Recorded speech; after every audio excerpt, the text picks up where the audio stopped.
Remember Rudy, Rocky, Little Mac, which is definitely based on Rocky. The Detroit Lions, currently and historically. Like all of those examples, Fisker is an underdog, and that makes things hard. Short sellers, negative press, scrutiny at the dinner table, volatility, logistical missteps, teething issues, horrible videos by YouTubers who don't know what they're talking about, posting all negative content just to get clicks. All this is part of being the underdog and a new company. But that's Fisker.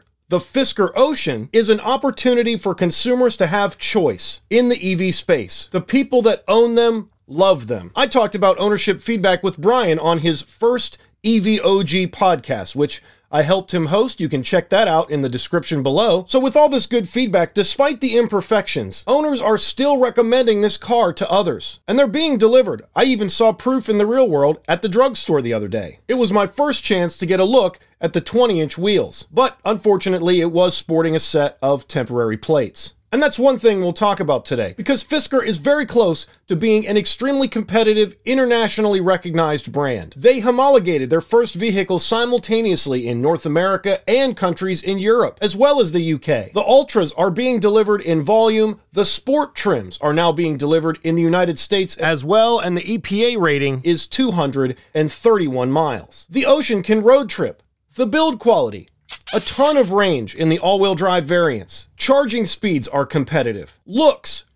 The big drawback right now is that some of the software is incomplete, which means some of the features are missing. Not ideal, but it has been communicated to customers, and the updates are coming in. So how does Fisker get over the hump? Let's talk about the 5 things Fisker needs to become an international massive success. Here's a customer pointing out they were able to redo their financing with Fisker Finance and take advantage of the promotional interest rate, which they were very excited about. But they weren't excited about the lack of underfloor storage in the Ultra, as well as the rear seats not reclining. Of course, if you subscribe to this channel, you know about that because I mentioned it in my Fisker Ocean versus Model Y comparison video. And that brings me to the first of our 5 things. Communication. Having more effective communication is a cheap and easy way for Fisker to set itself apart from other manufacturers. Let's be honest, Tesla has communication problems as well. And if Fisker doesn't want to be compared with Tesla, then improvement in their communication is a great way to provide a stark contrast between the two brands. Simple things like changing the light gray font on their press releases to something readable is just one of 100 things that can be done for almost no cost and have massive benefits for Fisker customers.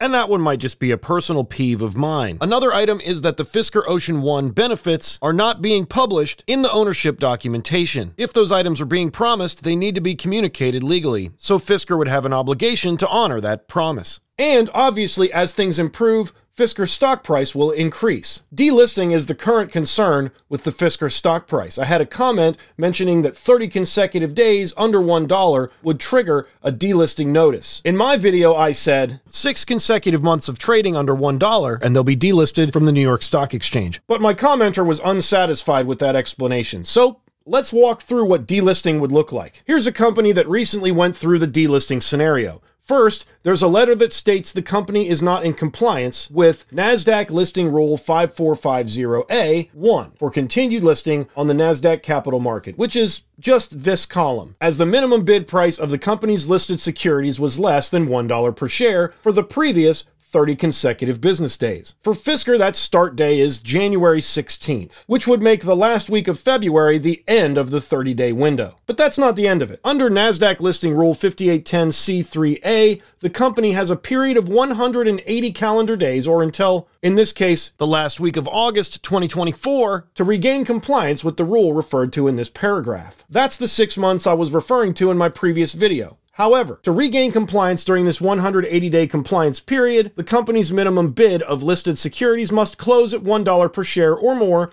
for a minimum of 10 consecutive business days. The notice has no present impact on the listing of the company's securities on the NASDAQ Capital Market. If the company does not regain compliance by the end of the compliance period, the company may be eligible for additional time by effecting a reverse stock split if necessary, at which point NASDAQ may grant the company an additional 180 days to regain compliance with the bid price requirement. So it's a 6-month period followed by an additional 6-month extension if that 30 consecutive days does occur. so Fisker can continue to operate throughout 2024, or at least most of it, without having to deal with the delisting issue. And there is some good news for Fisker stock right now. SEC filings are complicated, but the most recent 8K made a big difference and actually shot the stock up temporarily. In a nutshell, an institutional investor has waived all remedies for the late filing in Q3, released liens on intellectual property, and waived requirements for Fisker's cash reserves. This allows Fisker to make moves to get deliveries out and fix its other issues, and establishing a dealership network is definitely one of the things that Fisker is working on and needs to do to become that massive success, especially in the United States. Fisker has not had great success delivering vehicles on time as of yet. The forecast was 44,000 units in 2023, then 10,000 units, and 4,700 is the reported delivered amount as of the end of 2023. That's 14 vehicles per day. And Fisker has published a couple updates about their dealership partnerships. Fisker is the only American brand available to dealers that manufactures exclusively electric vehicles that have class-leading features. Fisker expects the first Oceans to be available in dealer showrooms in February. That's good news. Number one, because Fisker needs to turn vehicles to cash. Also, the first step in solving a problem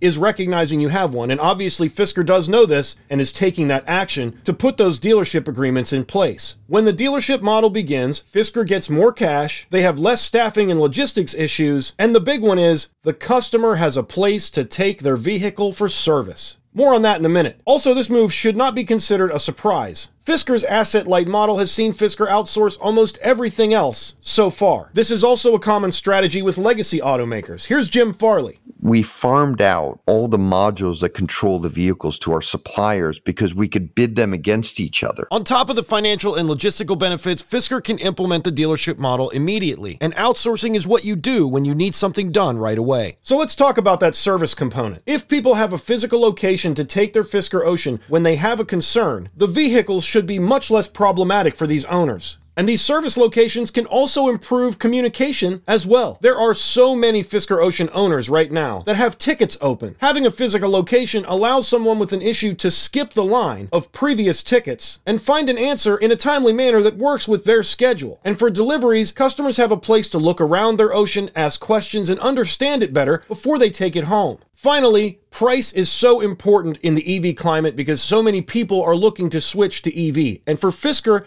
it's even more paramount because so many Fisker owners are first-time EV owners. And what can get somebody to convert to electric faster than anything else?